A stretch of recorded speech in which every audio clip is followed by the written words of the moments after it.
Déjà plus de 8000 personnes touchées par l'épidémie de chikungunya en République du Congo. Depuis les premiers cas détectés en janvier dans la partie sud du pays, cette maladie provoquée par un moustique et qui présente les mêmes symptômes que ceux du paludisme ne cesse de se propager. Après plusieurs analyses sur l'évolution du chikungunya au Laboratoire national de santé publique, les nouvelles en provenance du Sud sont loin d'être rassurantes.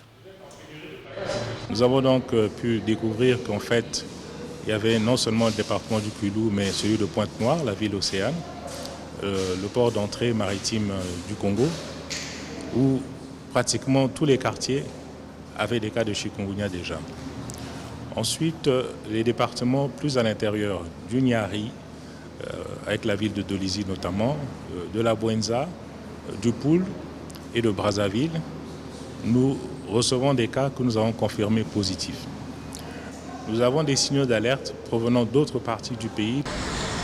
Les responsables du Laboratoire national de santé publique conseillent aux populations de prendre des mesures, notamment l'utilisation de la moustiquaire en vue de faire face à cette épidémie encore appelée palu-robot au Congo. J'ai appris que le chikungunya faisait rage du côté de Pointe-Noire. Ici, il n'est pas encore beaucoup connu. Nous invitons donc toutes les personnes qui ne se sentent pas bien à se rendre à l'hôpital pour se faire examiner.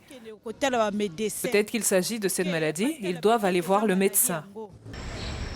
Selon l'Organisation mondiale de la santé, le chikungunya, qui existe depuis 1952, a été identifié dans plus de 60 pays d'Afrique, d'Europe et des Amériques.